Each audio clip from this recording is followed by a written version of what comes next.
Welcome to this video. This is my second video in which I'm creating a rose themed coaster. Let's just bring the image across here. There we are. That's what I'm making. And I'm working with this template file, which is going to be available in the comments of this video. You can see here that this was the template file that I started with, and then so far in my development process, I have made these two files down here. So slight variation of what I had before, because now I've got this little center point to identify where I'm going to be rotating my rows around. So I got to this point last time. I duplicated the image to make sure that I have got a developmental process of my CAD file, which I can then put into my portfolio and show and explain how I've made this product. And I need to go ahead and do some rotational symmetry of this rose pattern. So here we go. Let's take this rose image that I vectorized. Let's come to the transformation tool, which is going to be right here. This is tool A7. And I'm going to hold the mouse button down and go to the rotate the selected objects, which is the third one along here. And I've already got the setup. This is going to be, let's just bring up a calculator here. This is going to be a 5 repeats. So I want to do 360 degrees, divide that by 5, and that will give me 72 degrees rotation per rose graphic. And I've already got one row, so I want to have a total of 4 repeats, giving me 5 roses in total. Let's confirm that. Let's make sure grid lock is turned on, and let's now click on the center there of that circle and see what we get. Now, instantly I see we have a slight problem here because my leaves aren't actually overlapping. So actually where I left off last time isn't quite correct. So let's just undo that there. And I think what I'm actually going to do here to make sure things are consistent is I'm going to delete that version because it's not quite what I want.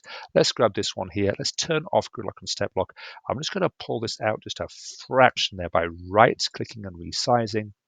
It's no longer overlapping there the edge of the coaster, so I'm just going to pull up a little bit there. Now I'm happy with that. Okay then, so let's take this design now, grid lock back on again, because now when I copy and paste that, I'm going to make sure I keep that on the grid there. Just pull it down as well so it's in alignment with the other one. And then let's just get rid of the crosshairs. No, I'll leave them there a bit longer. Why not? Select that rose. Let's come back to the transformation tool, which has maintained my settings. Remember, grid lock's turned on.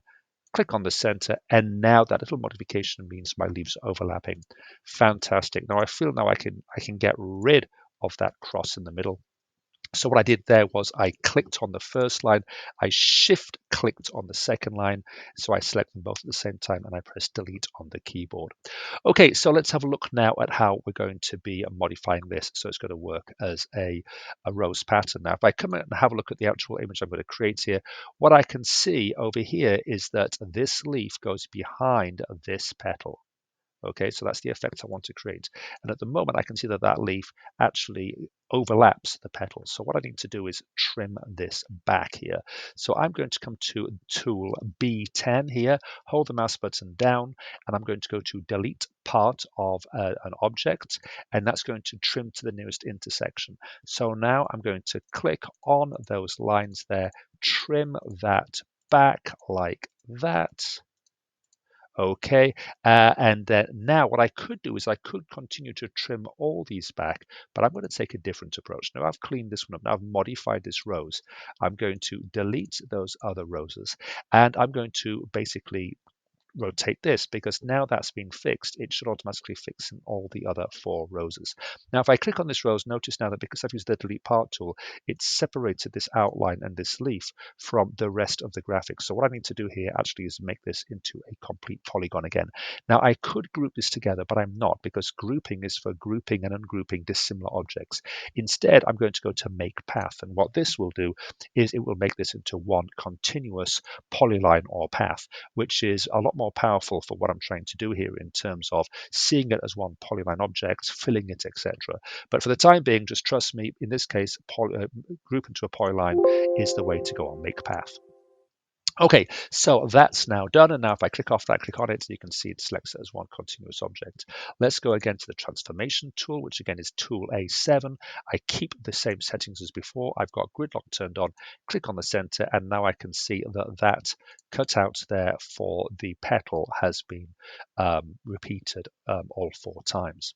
Okay, now at this point, and I haven't talked about saving yet, at this point you should really be saving this. So I'm going to just be saving this right now, and I'm going to be calling this version 2. Okay, there we go. That's to a location that I know is secure and safe. I know where it is. I can back it up, whatever I need to do to make sure that I don't lose any files. So let's go ahead now and try and do the actual blue contouring here. Now, this has got a gray background. I'm going to do this with black first, just to show you what happens. If I come to the contour tool here, and now I want to do a contour spacing, which is different to 2.5, and I could do normally a 0 mm contour spacing, which will actually be contouring straight over the existing line. You could, in fact, I haven't changed the color there, so let's change the color to blue, which is what I want for cutting. Okay, and you can see that now contours over the line precisely. But actually, what I found is when I made this, I did a prototype first in card. If I contoured straight over the line, the petals and the leaves were rather too fragile. So what I've done is I've gone to the contour tool here and I've modified this to be 0.1, just a tenth of a millimeter wide of the line, which seems almost insignificant, but it's amazing when you're doing fine detailed work that that will make quite a difference. And as well, of course, if I click, for example, on the internal edge of this petal, it actually is 0.1 on both sides of the petal. So it's actually 0.2 of a millimeter reduction overall. So I'm going to use that technique basically to